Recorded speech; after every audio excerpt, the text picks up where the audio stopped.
অনেকেই আছেন যারা হয়তো জানেন না যে হিজামা কি, হিজামা কেন করাতে হয় বা হিজামার উপকারিতা কি।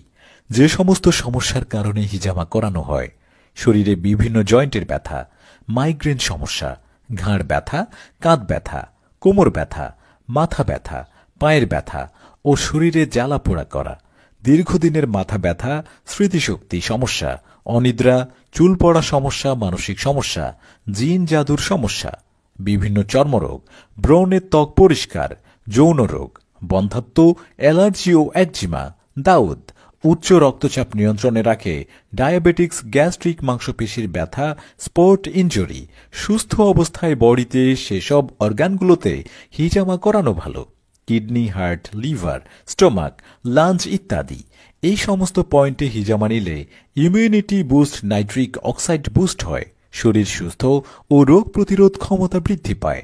তাই দেরি না করে আজই যোগাযোগ করুন স্ক্রিনে দেওয়া নাম্বারে। ধন্যবাদ।